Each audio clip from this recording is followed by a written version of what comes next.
Hello and welcome to Healthcare Voices, where we bring you authentic voices to healthcare innovation and impact. I'm your host, Katherine Cummings. I am a former clinician turned technology advocate, and I'm really excited to be here today with Dr. Konstantin German, a non-invasive cardiologist at TriHealth in Cincinnati, Ohio. Dr. German is going to be sharing his insights into the role of cardiovascular care as it pertains to modern technology, as well as the impacts of current technology on patient care. We're really excited to have him here with us. Thank you so much, Dr. German, for joining us, and welcome. Yeah, thanks for having me. It's a pleasure. So, Dr. German, tell us a little bit about your background, what inspired you to pursue a career in medicine, and really walk us through a day in your life. I've wanted to be a doctor since I was 5 years old. Kind of a mishmash of things. I think my parents used to, talk about different plants. If you rub this on the wound, you'll do this. If you, see this, it's good for that. And as I kind of went through my education, I noticed that increasingly became more and more interested in the immune system and kind of how things interact. I was always a big science person. And as things kind of progressed and I, got more and more exposure to the healthcare field, the more it made sense for me. Originally, I actually thought I was going to do endocrinology. So I was very interested in the endocrine system, how hormones interact, different balances of things. I spent a lot of time kind of building my curriculum to build towards that career. My first day of medical school, they asked, "What are you going to do?" And I said, "Endocrinology." I'm 100% sure. We wrote down a piece of paper, we circled it. And then within a couple of years, everything kind of gets thrown to the wind. And I realized that cardiology is, really fascinating. It integrates, the human touch. And also there's a lot of interesting diagnostics. The physics behind it are very fascinating. It's just kind of a mix of a lot of interesting things. There's the mechanical side of the pumping, there's the electrical side. And if you look at kind of a general overview of the population, cardiovascular disease remains the number one killer of adults, and not just the U.S. but really worldwide. It's a real epidemic, and it's nice to be able to have a role in fighting cardiovascular disease and hopefully bringing some of the innovations, both pharmacological but also technological, which I'm excited to touch on during this podcast, because there's a lot of tools that we have to help people, but in some ways, technology has really made things a little bit more complicated as well. So it sounds like you're really passionate, obviously, about cardiology, and it's really influenced your practice and patient care philosophy over the years. What's some things that you notice that is kind of wrong with our healthcare system now? How is that really impacting patient care, impacting how we can support our clinicians, and really improve cardiovascular health? Yeah, I'm just, I'm going to throw out some facts for you. So if I told you that there's a job where your main purpose is to serve others and really work on not just the longevity of life, but also the quality of life, allow people to live later than they would have otherwise, to allow them to live better than they would have otherwise, to help catch disease in their family members and maybe, hereditary. And, by the way, this job also comes with a pretty nice paycheck. You'd think that this is a slam dunk. How can anyone not love this job? And, most of society respects you and things like that. But if you look at the numbers, about 50 or 60% of clinicians, suffer from burnout. The rate of depression and is sky high, and physician suicide is really kind of a critical concern of our field. So, the question is, why is there that mismatch? On paper, the job seems perfect. So why are people so unhappy? And if you look at the characteristics of those that go into medicine, on average, they're fairly smart, very driven people that have self-discipline and are willing to self-sacrifice. And I think part of the issues that we run into is that self-sacrifice, sometimes comes at the expense of your personal life or your family life. And that's really where I think a lot of people suffer. So if you look at the breakdown of my day, let's say that I have a half hour for a new patient encounter or 15 minutes for a follow-up.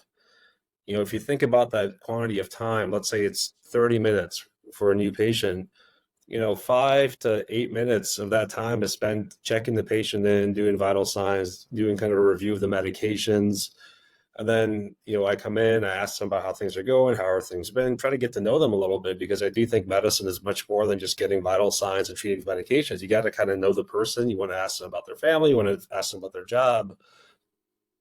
By the end of that, there isn't really a whole lot of time left for documentation. And what ends up happening is a lot of the documentation either spills over into the next visit or spills over into your personal time. So I think the way that we really work on this going forward is we figure out a way to utilize AI to appropriately capture the main parts of a visit and document. And honestly, document not just for patient care, but unfortunately, medical billing is a real part of our healthcare system, and things have to be documented in a certain way to make sure that the patient doesn't get overcharged or undercharged, and that the charges that are applied to their insurance or whatever payment method they're using is appropriate. And to be frank, when you have those time constraints, like I mentioned, the 15 minutes for a follow-up, that vital sign and medical check, it doesn't take any shorter for an old patient than a new patient. That time is still sucked out of the encounter. So to leave physicians with 2 or 3 minutes to document what are frequently complex, and thankfully people are living to be older or getting more complex with their medical histories, that's a real challenge. I think that sort of disconnection that you have with your patient, because as you sit there, you're thinking, okay, I have 6 notes that are running late, I have to get these in. If there was some way to kind of tap into technology to put in a HIPAA compliant, whatever checkbox needs to be checked to be able to get the essence of the visit, and put a proper note in that not only are the billing gods satisfied, it also communicates pertinent medical information to both the patient through the access of, everyone has access to their records now, but also other healthcare providers. I think that's the golden goose we're all looking for. And if there's a way to refine AI to do that, I think that's the step forward to not only improve the physician quality of life, but also the patient. I mean, nobody wants to talk to a doctor that's staring at their screen and just clicking on boxes. And unfortunately, a lot of our system puts a lot of pressure to get that done during the patient encounter, which is really unfair to everybody. I completely agree with you. I mean, AI is such a buzzword right now, right? Of Everyone's course. talking about AI and how it's applicable, especially in the medical environment. I've heard a lot of physicians, argue for and against AI. And, I think it's really challenging because we're trying to leverage our current technology and what we currently have with this new technology coming in, still be HIPAA compliant, like you said, still let the physicians spend the amount of quality time with the patients that they need to appropriately diagnose, et cetera. As we look into AI and how this is integrated in an ideal world, how do you see cardiologists adapting to utilize AI, not just for charting, but for other maybe diagnostics, other things to help see patients' conditions more clearly, maybe like a congestive heart failure patient? Mm. How are we utilizing the tools that are new to help patients with the long-term management of their illness?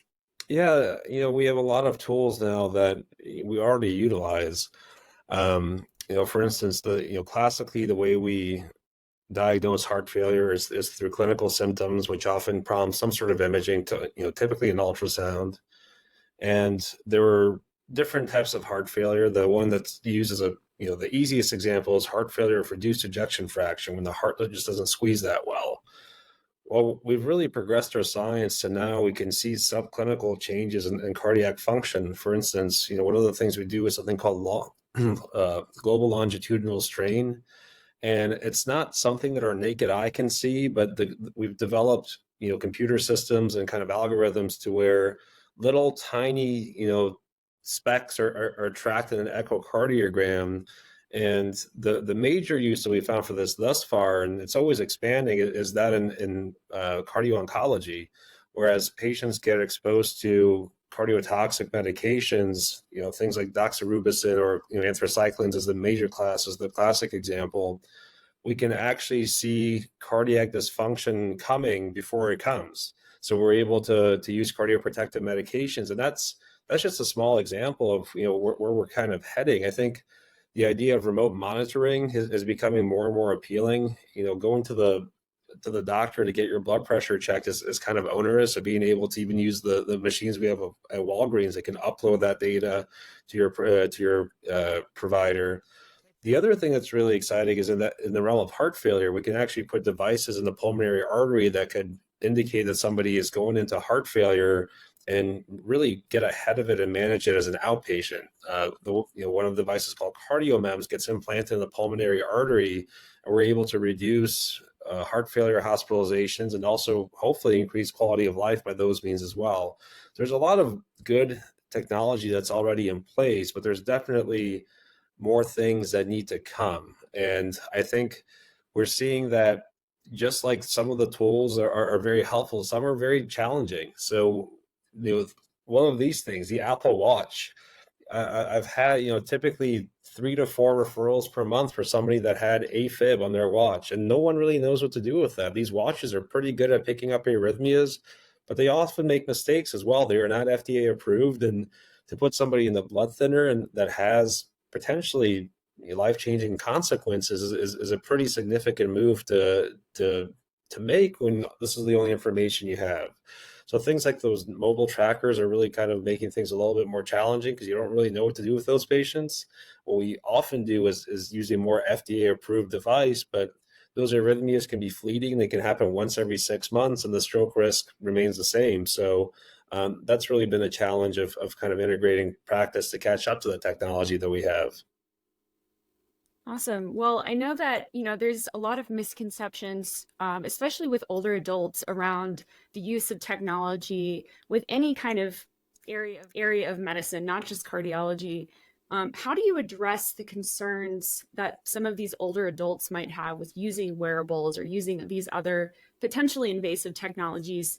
How do you address those concerns to build trust and confidence in your care and in your ability to follow up with them? Yeah, I mean, what I typically do is I tell them the benefit that the treatment has, and I'm also very open with the risk. All of these things that we do have a risk.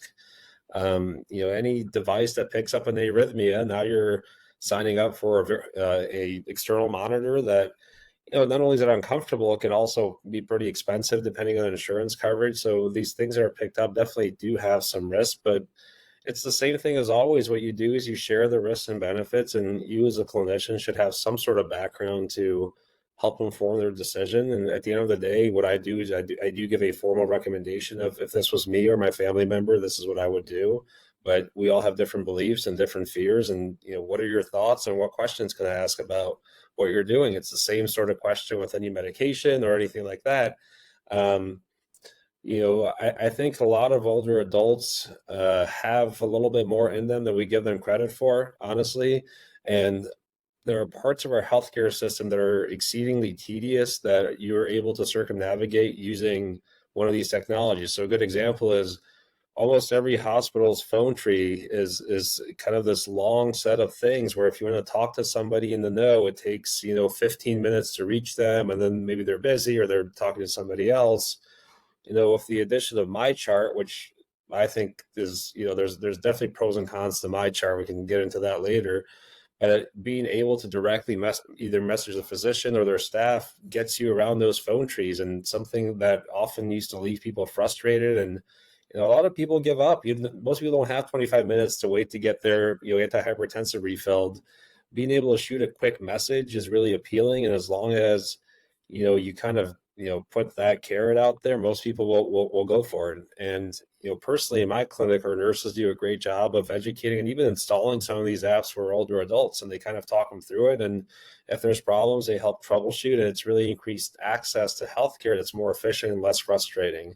So I think at the end of the day, you never know what somebody's going to do until you let them try. So for our older, I mean, I got 90-year-olds sending me a message, and they're doing fantastic. So you really never quite know, and age is only a number. It's the other capabilities that they have that you may not appreciate at the moment of your 15 to 30 minute visit that you got to tap into. That's great to hear. I think, I agree with you with that we don't give older adults enough credit. Mhm. I think that's, as you said, a common misconception. I think we need to give our older adults a little bit more credit. They've been Yeah, around a while, you they don't know get a old lot. by being simple. Something has to be clicking to get there. There's other wisdom, and these apps. A lot of times it's just more fear than anything else. I think most of our older adults, barring significant cognitive impairment, are able to really tap into these apps and really benefit from them. Kind of along the same vein, we don't just have our older adults that might have declining health or, dementia, things like that, but we have a lot of marginalized communities that might not be as well versed or as health literate, if you will. What tools or initiatives do you see utilized in the technology realm? What tools and initiatives are being implemented to empower these patients, to help educate these patients from marginalized or health illiterate communities? Yeah, we're lucky that, for many people still have access to a smartphone, and being able to, use certain apps like, there's walking trackers and things like that, just to kind of get a sense of, their activity levels and things of that nature that you can just download and your phone keeps track of. I don't know how accurate, most of us are looking for a difference between 800 steps and 860 steps. So looking to see whether you walk or you don't, so the level of accuracy on the apps, I think is sufficient to do that. There are, things where you can set alarms on those phones. So even if they come to clinic and, those phones typically are present, you can actually set up alarms for medications. If you make medication changes, you can actually have them alarm that as well. Um, but it's challenging. I mean, at the end of the day, more resources is more resources and less is less. And you do everything possible to support them. I know within our clinic, our nursing staff is terrific at figuring out ways to make medications affordable. And we all have to be aware that within the confines of everyone's budget, $4 means different for different things. And with the $4 med list sounds great for you, but if you're truly on a fixed income, and just before we started this podcast, you and I were just talking about how expensive everything is. $4 may not be available. If you're trying to make ends meet and the kids have to, get daycare and you have an apartment or a house to pay for, and groceries certainly are not any cheaper than they were 6 months ago. um, really saving whatever you can and working with your patients to do that is helpful. There's been some entrepreneurs, like I know Mark Cuban has a online pharmacy that they're trying to kind of help with the cost of certain medications, but it's a challenge. There's really no answer for that. I wish I had one, but within our system, I think what we do is we try to use our nursing staff to really help support these patients and reach out to them and work closely with their family to give them whatever support is possible. But to say that we're doing it 100% right is not true. Nobody is. It's just a really challenging aspect of healthcare right now. Absolutely. And kind of along that same vein, too, obviously we have challenges with health equity, health literacy. You mentioned earlier some of the challenges with healthcare technology, specifically as it pertains to my chart. There's pros and cons, things like that. I'd love for you to elaborate a little bit on some of the challenges or some of the biggest challenges you have with current technology, maybe even some ideas for how we can improve what we currently have, other than AI that we Yeah. discussed earlier. Well, we frequently hear about, trouble with healthcare access. There's not enough healthcare access, and that's definitely true at parts. But what my chart has opened up is the opportunity for people to have access to their physician seemingly 24/7. And in some aspects, it's a good thing. In some aspects, it's really become a really challenging part of managing your workflow. Your patient slots do not necessarily decrease for you to allow you to answer those messages. So if you have zero my chart messages or 35 that day, the other workflow continues, and that's a lot of that kind of extra work that there's really no great answer for. What my chart makes challenging is I think there are certain diagnoses that should never be revealed in the app that pops up and gives you notification. And there are certain things like sensitive tests like HIV testing or biopsy results, or, I would, in my realm, stress test results or echocardiogram results that really prompt a lot of panic, and they should be kind of accompanied with a conversation. So, for instance, for us, we read a lot of echocardiograms, and one of the findings that we often put for people that are a little bit older is grade 1 diastolic dysfunction. And people interpret that as I have heart failure, and people over the age of 65, that's just like a very common finding.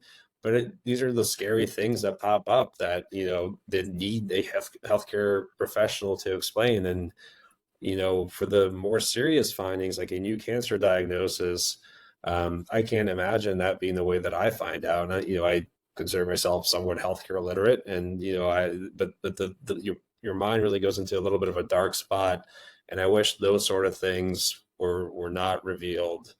I think people really overinterpret their lab results as well. That creates a lot of undue panic, where I think in some ways we have a little bit of too much unexplained access to our healthcare. So in a lot of ways, it'd be really nice to just be able to call patients at the results, give your interpretation, move on, rather than everything being out in the open.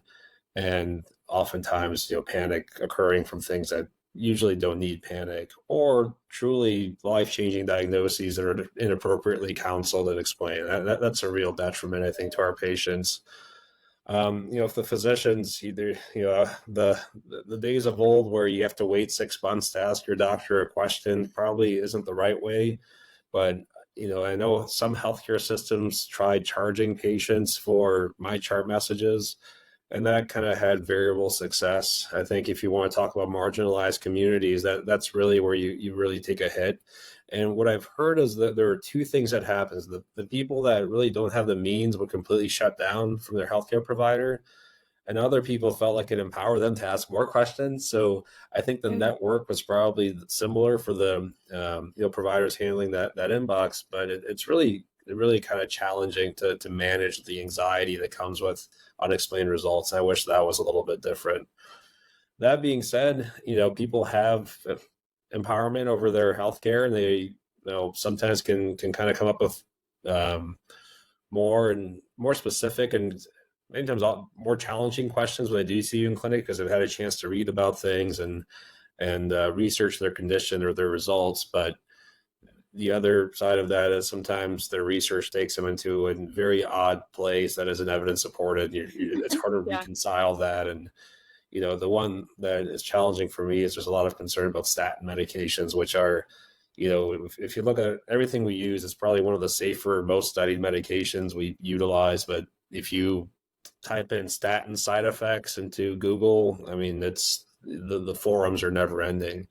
Dr. So Google, that's right? one that really takes up a lot of my time and energy. That was personal to me, but so it's tough, and personally, our daughter had to be admitted to the hospital for a febrile seizure, and they had to do a brain MRI, and there's no scan that's ever completely normal, right? It seems like. So she had some little divot, and I'm a healthcare professional. I had no idea what it means. I had to call my neurology friends at 6 a.m. and ask, like, hey, this thing on her MRI, like, and it was nothing. It's never anything, but those are the things and anxieties that these my chart messages invoke, and it's unfortunate, but overall, I think the good and bad kind of weigh out. It's probably a net even, but I'm not sure if it's the net positive that it was originally thought to be when it first came out. At least that's in my opinion. I've actually never heard that, so it's a new thing for me to hear that, and it's really interesting, especially as it pertains to health equity and access. I did hear you mention earlier a little bit about interoperability, or really communicating between physicians or inpatient, outpatient. That's a buzzword, I think, too, along with AI, that we hear in healthcare a lot. What are you seeing as far as interoperability is concerned?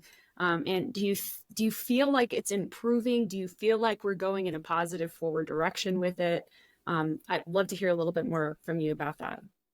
Yeah, it's hard to have a blanket statement on that. When one of the hospitals I worked in, their inpatient, outpatient EMRs were completely separate, and it was actually a third website you had to go to chart review, and it was very onerous. I think it's we in our hospital we use the Epic system, and not to give so much credit to Epic. I think, a lot of EMRs are probably great, but I think they do a reasonable job where I can, my patients that get admitted, I can see everything that happened. I can see their labs. I can see their workup. I can see the thought process that went into working them up.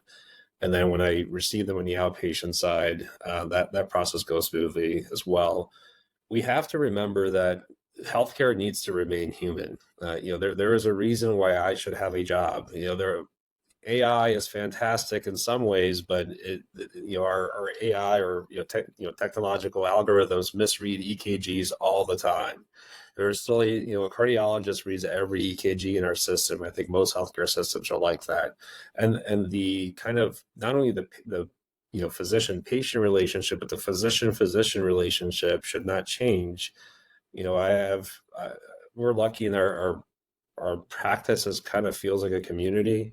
So I know a lot of the primary care doctors that practice around me and refer patients to me, and we have conversations all the time. There's nothing that replaces a personal message of, hey, I saw this patient. This is my concern. What do you think?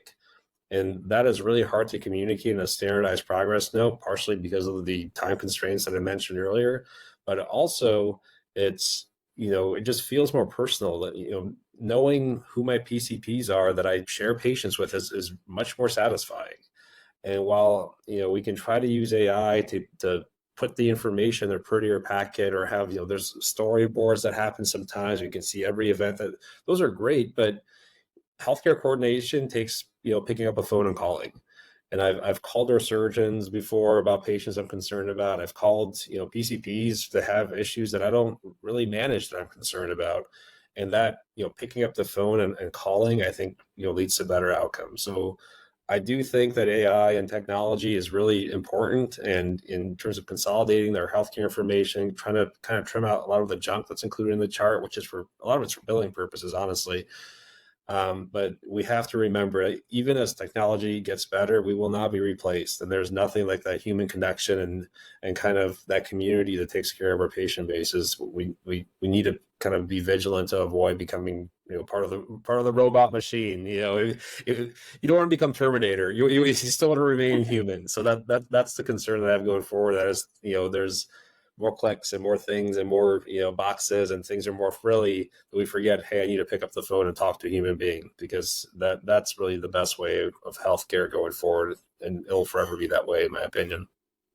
I love that. I mean, I think that interprofessional communication that you mentioned is extremely important. It's something that when I was working in critical care, that was obviously extremely Mhm. important. When you have really acutely ill patients. I have one last question to wrap up our time today, and that is, what is one thing you think clinicians want their patients to know? What's one bit of knowledge that you feel like you can impart to your patients or anyone who watches this? Yeah, I think it's that, we really care. And if your visit seems short, every single person that I know wishes we had more time with patients.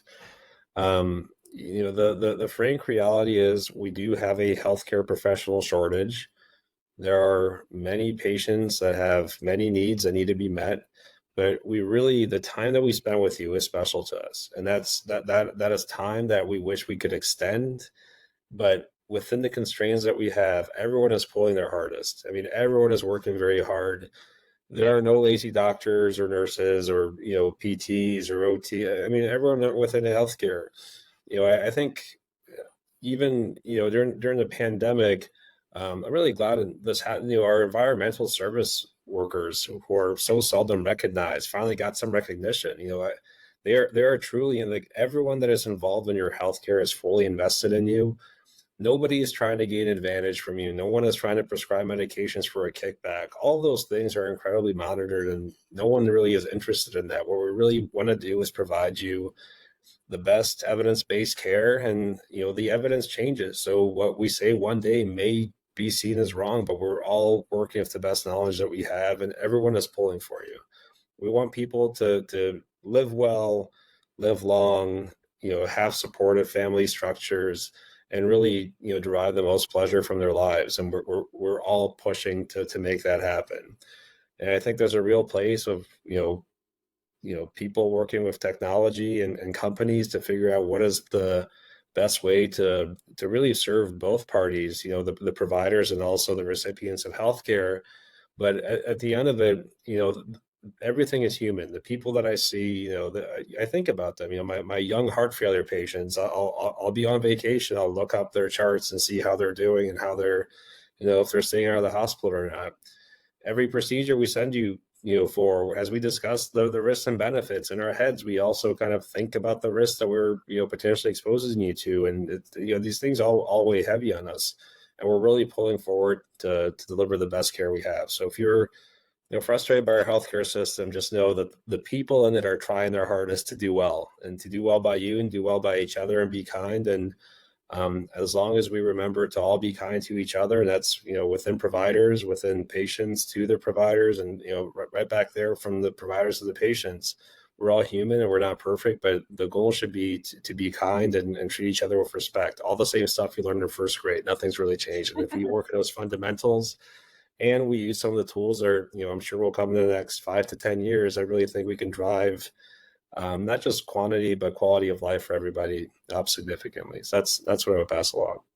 Awesome. I love that. I think that's a great wrap up. And I just want to thank you so much for joining me on the podcast today, Dr. German. Thank you for sharing your expertise and your insights into the role of technology and what you're doing for your patients and the impact that you're making. It's been really enlightening to hear your this perspective. is great. Thank you so much. I appreciate it. It's so nice to reflect on our practice and see what we can do better. Great. Thank you so much. Thank you to all of our listeners for joining us today. We appreciate your support.